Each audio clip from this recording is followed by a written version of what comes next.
بسم اللہ الرحمن الرحیم۔ آپ مشاہدہ فرما رہے ہیں ہمارے یوٹیوب چینل کا ڈاکٹر محمد بلال دانش کے ساتھ۔ تو آج بہت ہی اسلامی تاریخ کے اعتبار سے اہم دن ہے، یعنی 21 رمضان المبارک۔ اور 21 رمضان المبارک جو ہے وہ شہدائے اسلام کے اعتبار سے ایک بہت بڑا دن ہے، چونکہ اس دن اس ہستی کو شہید کیا گیا جو نہ صرف ابن عم رسول تھے، محب رسول تھے، شمشیر خدا تھے، حیدر قرار تھے، بلکہ تمام امت کے جو ہے امین تھے، اور تمام امت میں تصوف میں وہ مقام حاصل تھا جو اور کسی صحابی کو حاصل نہیں ہے۔ میری مراد سیدنا علی المرتضیٰ کرم اللہ علیہ وجہ الکریم ہیں۔ آپ رضی اللہ تعالیٰ عنہ جو ہے آپ کی ولادت باسعادت جو ہے وہ حضور صلی اللہ علیہ وسلم کے بعد ہوئی، اور آپ سے وہ عمر میں چھوٹے ہیں، اور حضرت ابو طالب کے آپ فرزند ہیں۔ اس کے علاوہ یہ ہے کہ آپ رضی اللہ تعالیٰ کا جو قبول اسلام ہے وہ بہت اہم ہے، چونکہ آپ نے نماز سے کنورشن لیا۔ حدیث میں آتا ہے کہ حضرت علی نے حضرت خدیجہ کو نماز پڑھتے دیکھا، اور حضرت ابو طالب سے اجازت چاہی تو انہوں نے کہا محمد کچھ برا نہیں کرتے، جو کر رہے ہیں اچھا کر رہے ہیں۔ تو ایک ناظرین کرام دیکھیں، ایک طرف علی نماز کی وجہ سے اسلام میں آ رہے ہیں، اور ایک طرف بوقت شہادت پھر نماز ہے۔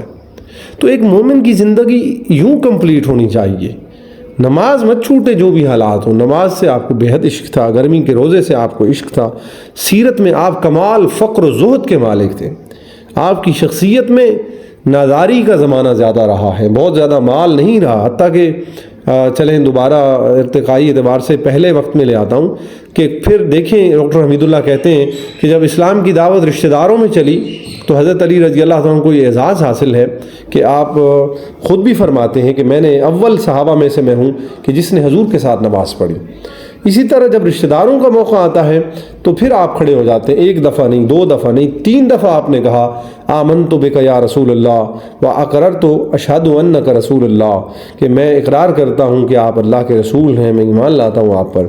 تو جو کفار تھے انہوں نے ٹھٹھا کیا، ہنسے کہ اچھا علی کا قد بھی کم ہے، آنکھیں بھی خراب ہیں، آشوب زدہ ہیں، اس سے اب اسلام کی مدد ہوگی، یہ طنز تھا۔ لیکن اللہ تعالیٰ نے دکھا دیا کہ علی کو اتنا مضبوط بنا دیا کہ خیبر کے برج ہلا دیے، کموس کے قلعے گرا دیے۔ حیدر قرار نے بدر میں کفار کو وہ ضربیں لگائیں، عتبہ شیبہ آپ کے ہاتھ سے ہلاک ہوئے۔ تو حضرت علی رضی اللہ تعالیٰ عنہ بیسیکلی چونکہ اہل بیت اطہار میں سے ہیں، حضور صلی اللہ علیہ وسلم کے محبین میں سے ہیں، اور حضور صلی اللہ علیہ وسلم ان سے بہت محبت کرتے تھے۔ پھر دیکھا جائے تو آپ تربیت بھی اللہ کے رسول نے کی آپ کی، اور آپ صلی اللہ آپ کو یہ اعزاز حاصل ہے کہ حضرت علی کی جو تربیت ہے خود مربی اللہ کے رسول ہیں صلی اللہ علیہ وسلم، بہت محبت تھی۔ نکاح فاطمہ کی باری آئی، بڑے بڑے صحابہ کو جواب نہ ملا، لیکن علی کا فرمایا کہ علی جب آئے تو فرمایا کہ میں یہی چاہتا تھا۔ حضرت فاطمہ کو کہا میں نے اپنی طرف سے بہترین انسان تمہارے لیے چنا ہے، مال و ثروت کم تھا لیکن فقر و زہد تھا، عاجزی تھی، تذلل تھا، ورع تھا، تقوی تھا، عبادت میں ایسا اشتغال تھا کہ کم لوگوں کو حاصل تھا۔ خیر، آپ کی زندگی کو ہم دیکھیں تو اسلام کو جب بھی ضرورت پڑی ہے، غزوہ خندق میں دیکھیں عامر بن عبد ود نے للکارا تو آپ گئے، اور وہ آپ سے عمر میں بھی بڑا تھا بدبخت، اور کہنے لگا کہ علی آپ بچے ہیں چلے جائیں۔ فرمایا کہ چچا جان جب میں آ جاتا ہوں واپس نہیں آتا، اور اپنی تلوار ذوالفقار سے اس کا جو ہے کام کر دیا۔ یہ وہ تلوار تھی جو بدر میں اللہ کے رسول نے آپ کو عنایت فرمائی تھی۔ ہر جگہ حضور کے ساتھ ہیں، آپ کو امیر حج بنا کر امیر حج حضرت صدیق کو بنایا گیا، آپ کو اپنی اونٹنی پر بھیجا گیا کہ یہ آیتیں پڑھ کر حجاج کو سنا کے آؤ۔ آپ صلی اللہ علیہ وسلم فرمایا علی میری اور تمہاری مثال موسیٰ و ہارون کی ہے، جیسے میں موسیٰ کا قائم مقام ہوں ایسے تم ہارون کی جگہ پہ ہو، یعنی جیسے وہ جایا کرتے تھے اور پیچھے ہارون قوم کو سنبھالتے تھے۔ تو آپ رضی اللہ عنہ اکثر غزوات میں حصہ لیا، تبوک میں نہ جا سکے، اور حضور صلی اللہ علیہ وسلم کا حکم مبارک بھی یہی تھا۔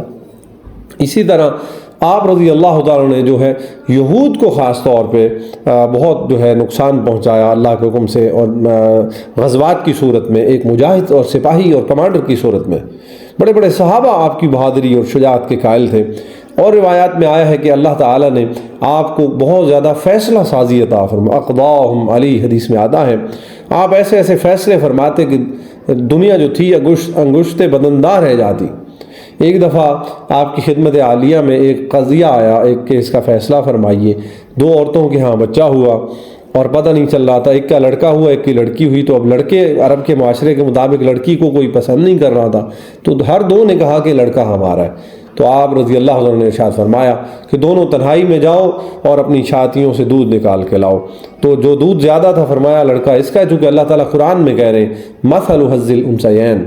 تو کیا کہنے حضرت علی المرتضیٰ کرم اللہ علیہ وجہ کے، حضرت عمر کے دور میں باقاعدہ قاضی رہے آپ، حضرت عثمان کی شہادت پر ان کے گارڈ کے طور پر حفاظت کرتے رہے، اپنے بیٹوں کو وہاں کھڑے کیے رکھا، حضرات حسنین کریمین کو، اور آپ جہاں سالار فاطمہ ہیں، جہاں دلار امت ہیں، وہیں رسول اللہ کے بھی محبین میں ایک حدیث میں آتا ہے حضور صلی اللہ علیہ وسلم فرمایا کہ میں آج یہ جھنڈا خیبر کا اس شخص کو دینے والا ہوں، اللہ بھی جس سے محبت کرتے ہیں، نبی بھی جس سے محبت کرتا ہے۔ آپ صلی اللہ علیہ وسلم نے فرمایا کہ علی مجھ سے ہیں اور میں علی سے ہوں۔ ایک حدیث میں آپ صلی اللہ علیہ وسلم نے فرمایا کہ لوگوں، جس نے علی سے بغض رکھا اس نے مجھ سے بغض رکھا، جس نے علی کو محبوب بنایا اس نے مجھے محبوب بنایا۔ تو آپ سلام اللہ علیہ رضی اللہ تعالیٰ عنہ کرم اللہ علیہ وجہ الکریم غدیر خم پر جب آپ کے چہرے کی مذمت میں کچھ لوگوں نے ناسبیت کا اظہار کیا تو میرے آقا نے اس طرح کہا کہ علی کو برا مت کہو، وہ کرم اللہ علیہ وجہ الکریم ہیں، ان کا چہرہ ہمیشہ عزت اور بزرگی والا ہے۔ تو میرے ناظرین کرام، جناب رسول اللہ صلی اللہ علیہ وسلم کے بعد جو خلافت کے معاملات رہے اس میں بھی آپ کی بصیرت اور حضرت عائشہ کے ساتھ جو آپ کا احترام، اور جنگ جمل کے اندر جو آپ رضی اللہ عنہ حضرت عائشہ کو احترام دینا ہے، امہات المومنین کی خدمت کرنا ہے، یہ ساری باتیں بتا رہی ہیں کہ آپ اس امت کے بہترین فرد تھے، آپ اس امت کی خیر تھے، آپ اس امت کے لیے بہت بڑا اللہ کی طرف سے خزانہ رحمت تھے۔ سنتے جائیں، خلافت جو آپ رضی اللہ عنہ کو میسر آئی، جو وقت آپ کو میسر آیا، آپ نے بہترین فیصلے کیے۔ خوارج نے آپ کے لیے مشکلات پیدا کیں، پہلے جنگ صفین ہوئی، حضرت معاویہ کے ساتھ آپ کا اختلاف رہا، لیکن باہر کے اس میں تمام لوگوں کا اجماع ہے کہ جناب علی جو تھے وہ حق پر تھے، اور یہ نہیں کہ حضرت معاویہ باطل تھے، یعنی ان کے فہم میں، ان کے اجتہاد میں غلطی تھی۔ تو اسی طرح معاملات کو آگے چلائیں، چونکہ صحابہ سے اجتہادی غلطیاں ہوتی ہیں، تو حضرت علی رضی اللہ عنہ جو ہے وہ ہمیشہ سے ان کا ایک مقام اجل رہا ہے امت کے اندر۔ اور پھر آپ رضی اللہ عنہ نے اس دارالخلافہ کوفے میں بنا دیا۔ وجہ یہ تھی کہ آپ مدینہ کو امن میں رکھنا چاہتے تھے کہ کوئی شرارتیں ادھر نہ کرے، کوئی فتنے مت پھیلائے، تو آپ کوفہ تشریف لے گئے۔ اللہ کی حکمتیں ہیں، اور یہی 21 رمضان تھی، 19 رمضان کی رات کو آپ سحری کر کے مسجد تشریف لائے جائیں، مسجد کوفہ میں۔ سبحان اللہ، آج وہی علی ہے جو پہلے نماز پڑھتے دیکھ رہا تھا اور اسلام میں آیا، آج وہی علی ہے جو ایسی نماز پڑھنے آیا ہے کہ کافر کی طاق ہے۔ کچھ روایت میں کہ لوگ سوئے ہوئے تھے تو آپ نے ان کو جگایا۔ تو یہ دو لوگ تھے، عبد الرحمن بن ملجم، اس کے ساتھ شبیب نامی ایک خارجی بھی تھا۔ اصل میں ایک قطام نامی ایک عورت تھی خبیثہ جو خارجیہ تھی، اور حضرت علی کے قتل میں اس کا بڑا ہاتھ تھا، اور اس نے وہ خنجر دیا اور وہ تلوار دی زہر آلود۔ تو جو دوسرا شخص تھا اس کا وار تو خطا گیا، لیکن جو ابن ملجم بدبخت تھا، جب آپ سجدے سے اٹھے تو اس نے آپ کی یہ پیشانی اقدس ہے اس کو زخمی کر دیا، گہرا زخم لگا آپ کے سر میں۔ لیکن سنیں ناظرین کرام، آپ نے نماز مکمل فرمائی، حضرت حسن مجتبیٰ کو کہا کہ مصلی پہ پڑھیے، اور نماز انہوں نے پڑھائی، اور حضرت برابر بیٹھے رہے، اور یوں ابن ملجم کو پکڑا گیا۔ یہاں بھی سیرت علی کو دیکھیے، کہا کہ لوگوں میرا قاتل کون؟ کا ابن ملجم بدبخت ہے، تو کہا کہ اس کو ایک ہی ضرب سے مار دینا، اور اسے کھانا بھی دینا، نرم بستر بھی دینا۔ یہ سیرت اہل بیت اطہار ہے۔ تو بالآخر 21 رمضان کو آپ کا یوم شہادت ہے۔ طبیب نے کہا کہ آپ کا بچنا مشکل ہے، آپ نے وصیتیں فرمائی اور وصال فرما گئے۔ جب وصال ہوا، آپ کی جنازہ حضرت حسن مجتبیٰ رضی اللہ عنہ، حضرت حضور کے جو نواسے ہیں، حضرت کے بیٹے ہیں، انہوں نے پڑھائی۔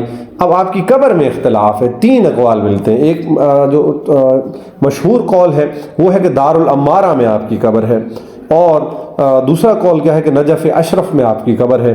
تیسرا قول یہ ہے کہ آپ کے جسم اطہر کو جنت البقیع میں منتقل کیا گیا تھا حضرت فاطمہ کے ساتھ۔ اس پر علماء کہتے ہیں کہ یہ انتہائی ضعیف ہے۔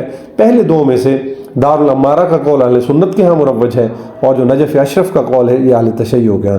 بارکہ علی امت کے امام ہیں، علی رضی اللہ تعالیٰ عنہ علیہ الصلاۃ والسلام حضور صلی اللہ علیہ وسلم محبین میں سے ہیں، اور حضرت علی جو ہے حضور صلی اللہ علیہ وسلم کی تربیت کا بہترین نمونہ ہے۔ اللہ تعالیٰ ہمیں سیرت علوی میں سے فیض نصیب فرمائے۔ ہمارے ناظرین کو ہمارا پروگرام آپ دیکھتے ہیں باضابطہ، ہم آپ کے بہت شکر گزار ہیں، اس کو شیئر بھی لائک بھی کریں آج کی نسبت سے۔ اللہ تعالیٰ ہم سب کو اہل بیت کی محبت حقیقیہ نصیب فرمائے۔ وما علینا الا البلاغ المبین۔